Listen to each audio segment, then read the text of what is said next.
All right, welcome back, everybody. We now are here at the Battlefield 6 official reveal trailer.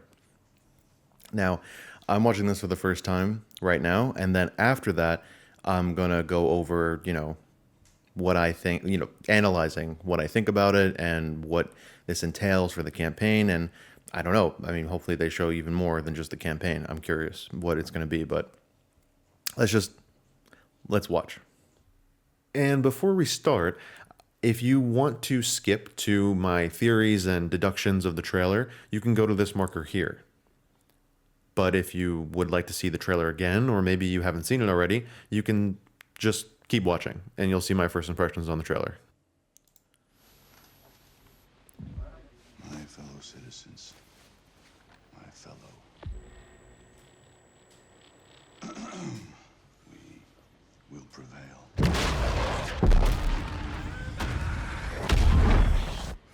We're ready, Mr. President. My fellow citizens, today represents a dark day in our history. With this monstrous, unprovoked attack, no country is safe from their reach. For all those serving on our behalf, our prayers go with you. For the PAX Armada mercenaries who are watching now, I have a message. It's over. Let's get to work. Come, your masters of war. Hear the bells of big guns. Hear the hide behind walls. 30 seconds. Hey, turn and run farther when the fast bullets cry. Move fast. Move decisive. Dagger on my 6. Send it. And I hope that you die. And your death will come soon. I follow your casket by the pale afternoon. I watch while you Clear the ship now. and I stand over your grave, 'cause I'm sure that you're dead. Paint the target for the F-61.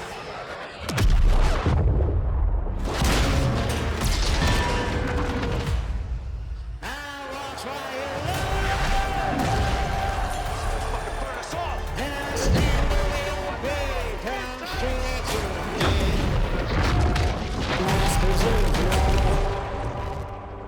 So now let's take a look and rewind a little bit and make some pauses here as to what we saw.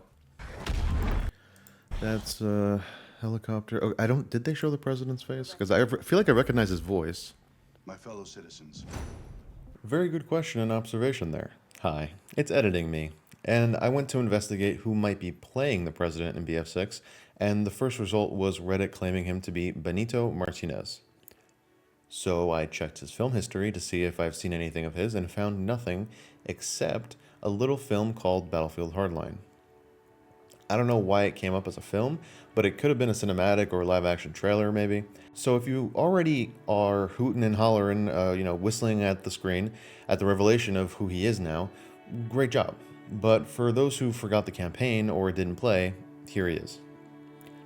Benito Martinez plays Julian Dawes, the antagonist who is a police captain turned criminal mastermind. You see, his wife passed of cancer, so he decided nothing else mattered. Why not be dirty? Well, after some villainous goose chasing and plot twists, he forms his own private security and policing company, or PSPC for short. With the help of several corrupt police officers and private military contractors, Dawes aimed to discredit traditional police agencies and replace them with his own company. Preferred Outcomes is now a major player in domestic law enforcement, with its operators replacing badges in several major cities around the country. This privatization of crime fighting would allow a heavy crackdown on drug gangs and violent criminals with no red tape of government oversight. what do we think about Judge Kushner around these parts? Left-wing hack. Yes, the good judge won't give me a no-knock warrant for known associates of Nelt's. And that's just fine. War games, war rules. So while that sounds great to some of you, that's not what Dawes did. He used this newfound power and influence to shake down crime lords. His deal was that as long as they paid for protection from his company, he would give them access to the intel they had on rival gangs, giving them an edge. This extended even further to Border Patrol guards being from his company, so that traffickers could pay for safe passage into the country. If criminals can afford it, major crime stays the same, except Dawes gets a piece of the pie. So you're probably thinking, where are you going with this? Are you suggesting that Dawes became the president after the events of Hardline? To be honest, I don't know. According to the wiki, Dawes left the lobby at the end of the campaign. He got game ended, but not in a falling down the ominous missile silo way or a flesh wound like losing your arm. No, he gets shot in the chest and then double tapped in the face. So no amount of plot armor could save Dawes, meaning that this is just the same actor and a different character. But it is a coincidence that both games are featuring the repercussions of large-scale privatization. Hardline with police and BF6 with the military. We see that for some reason they refuse to show Benito's face, and make sure to show his bruised knuckles. Someone pointed out that the audio mentions the president being attacked, but he fought them off, playing into the bruised knuckles effect. And as a side note, I will say that up until this point, I have been just banking on the idea that, okay, they, showed him getting pretty much executed in the game, and I didn't show it here, but you do see him laying dead with a hole in his forehead in a very weird placement, but he's very much dead. And they acknowledge in some of the after post-campaign file audios and stuff that he's dead. However, if you think about it, there have been many cases of people in real life surviving headshots. Obviously not ones that were dead center, they either slip past the eye, just beneath the brain, or above the ear, to, around the side of the head, but not completely through, kind of thing. And it occurred to me that it could be very likely that they're going to have him survive Hardline and say that he was shot in a place that was non-fatal. It very well could be that reason, because while it is very easy for them to just start fresh and just reboot this and, make it not connected to anything, that it very much looked like that. PAX Armada is coming out of nowhere as a new thing. I mean, everything, most things in 2042 were a new thing, except for one factor, which I'll touch on. But I don't know. I'm not sure. But I do think it's odd that they didn't show his face. They didn't show his face, and everyone had to assume, and he was shot in the face at the end of Hardline. So, I don't know.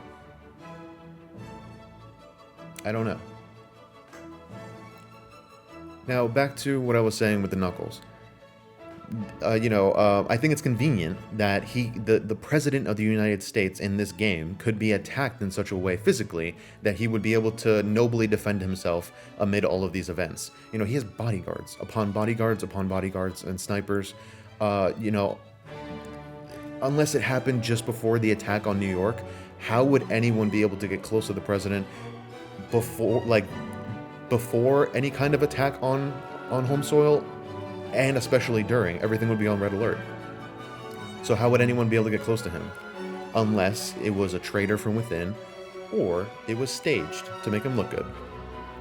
Overall, without speculating any more on that factor, I think that there is a reason why they didn't show his face. Whether it's my theory about him surviving 2 gunshots to the head, or I literally don't know, actually. I can't think of another reason besides that they're not just recycling the actor and he's just, Benito Martinez is on good terms with DICE. I think that it could be him, and I don't know. If you guys watch Jack Fragg's video, he said that he's unfortunately dead, and he just said that and left it at that, but acknowledged who he is and let us all know who he is, but said he was dead. And then just, that buries that lead. It's like, oh, okay, we'll just brush that off then. But I don't know. I still think it's odd that if he was recycled and they just showed Benito Martinez just in a suit being the president, looking completely unscathed, without any, seemingly any connections to him surviving Battlefield Hardline with a scar in his face or something, then that would be easy to say. Then yeah, no, they clearly recycled him. He would, if he was still surviving from that timeline, then he would have scars on his face.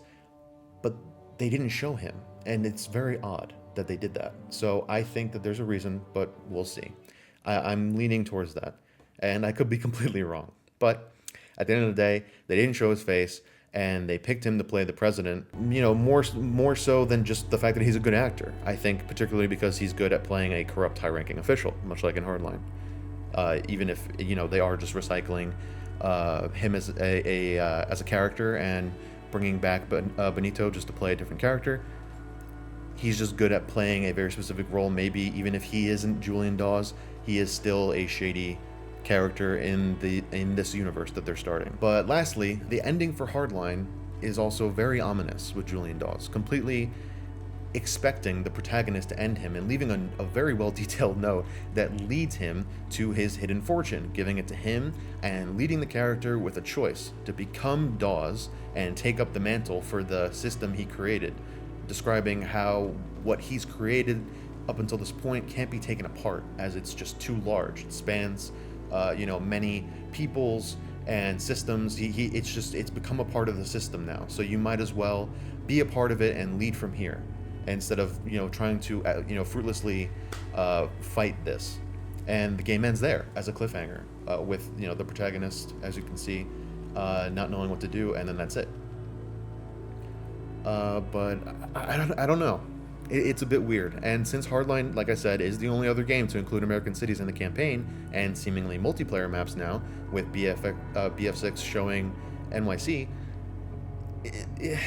it's uncertain. And obviously we have to wait and see, but it does, you know, make me think. I really see that there could be a connection there, and it's funny that they, after all this time, would bring this back, but it kind of makes sense.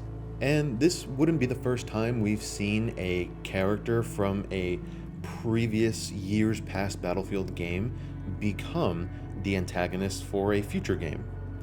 Henry Blackburn from Battlefield 3 is this prime example.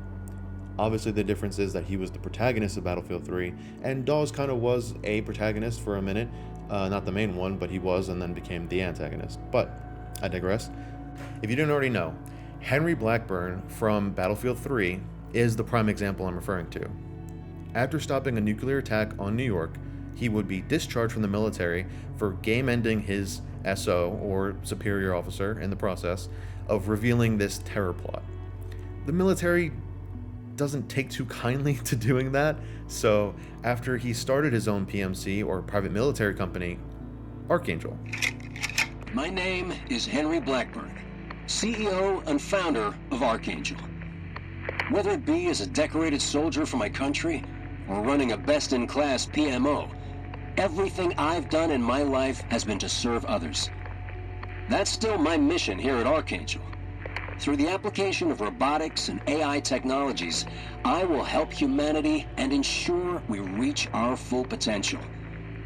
Progressio in pace, Ascensio in bello. In peace, evolution. In war, ascension.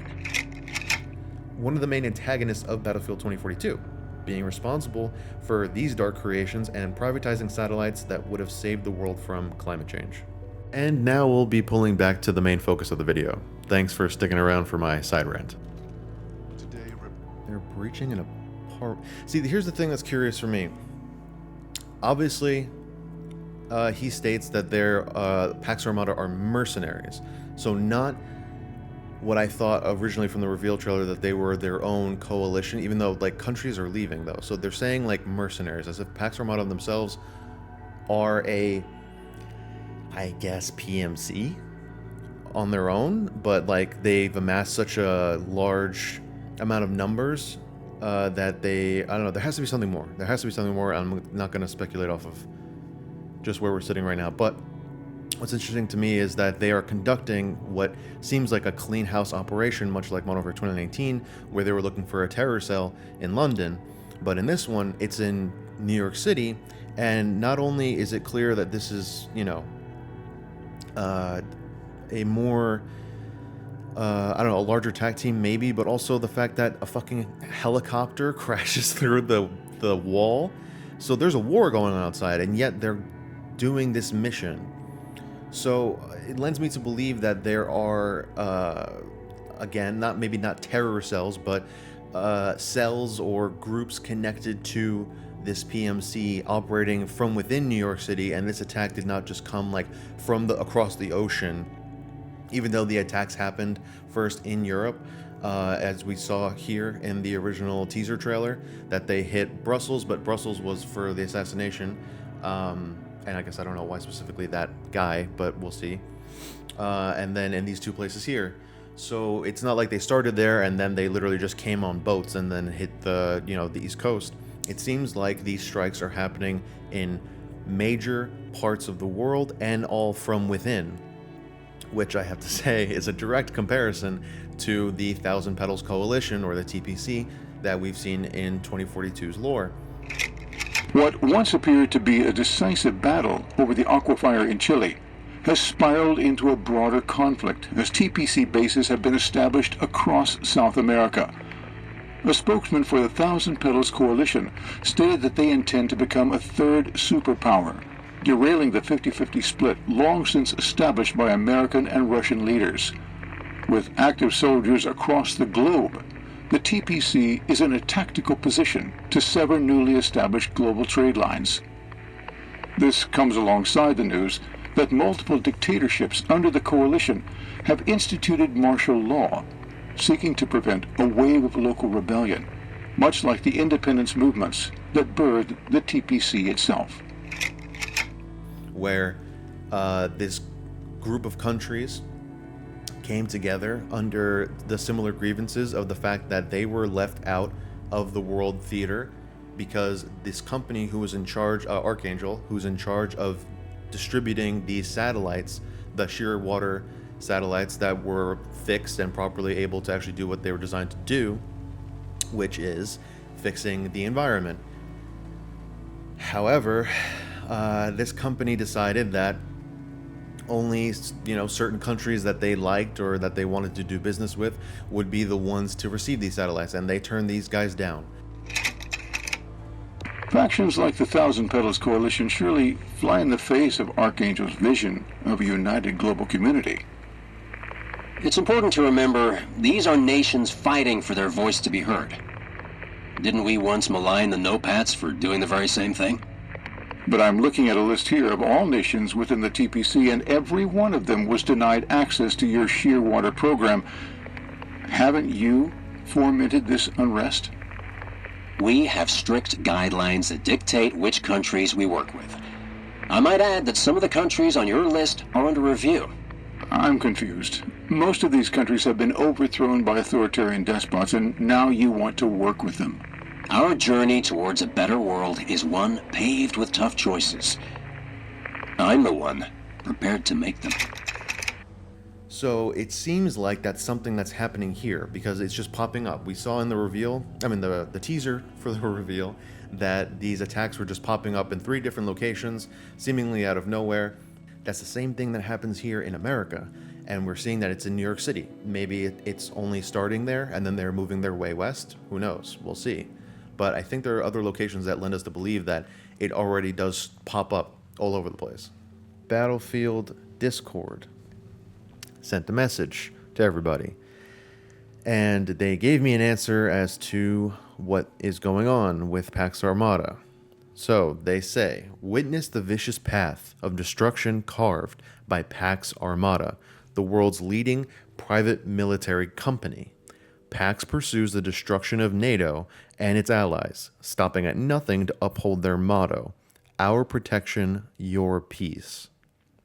Okay, PAX Armada, if you haven't already looked it up yourself, is Latin for armed peace, which I can't stress enough. Again, while this is different than the Thousand Petals Coalition, because they were countries that were left behind, and then formed together to form this large group, they didn't start as a PMC like PAX Armada. PAX Armada was and on top of the fact that when I thought that this was a surprise attack from a not known group and that they just came out of the shadows announcing themselves as PAX Armada once they started attacking everybody, no. This is the world's leading private military company. They already exist. They are very much known to the public and to every country, and the world's leading, then it's huge, the biggest one in the world. Then that makes sense why they would have the numbers.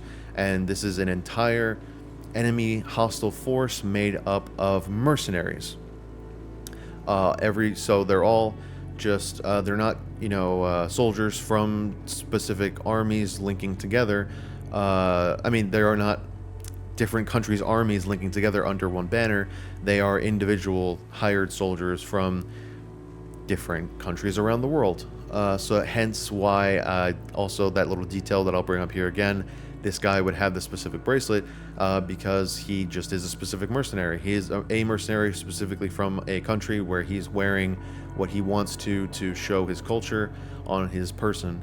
And also to accentuate that all these guys come from various regions in the globe, which also allows them to attack different countries all at once, much like how we see them doing in the trailer. Not only because they have people from different places, and they would be able to reside in those countries legally.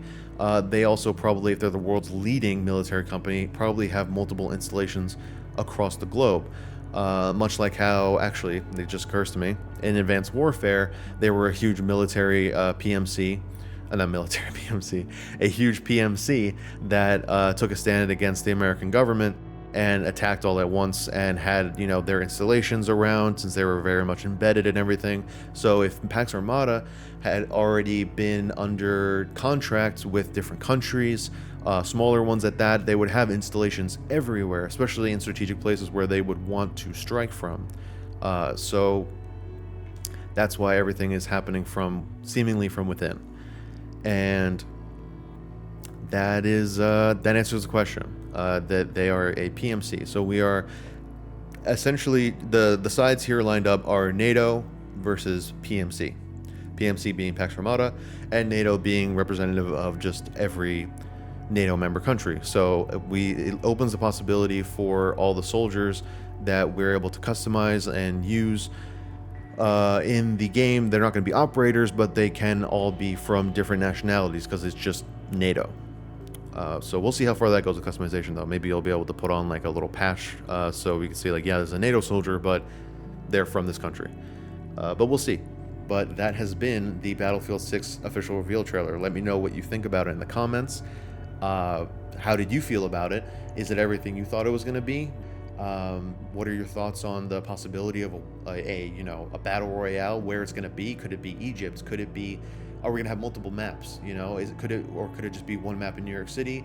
Could there be another one in Egypt? Which one would you rather see? Would you rather see one happening in a more wide open, space, like that mountain range in the background and the city in the foreground, and that huge concrete building collapsing? Would you rather it be in New York City? Would you rather it be a map that has like the Hoover Dam in it that's able to be exploded? Let me know. And I hope for any one of those possibilities. It sounds incredible, but let me know in the comments. Drop a like and a follow is much appreciated, and stay tuned for the video that I have cooking up for the reflections of 2042's lore to actual real world events and developments that are happening right now. Stay tuned for that if you're interested, and I'd really much appreciate that. Hope you have a good day or night. Later. Only through unity is the world any hope of survival.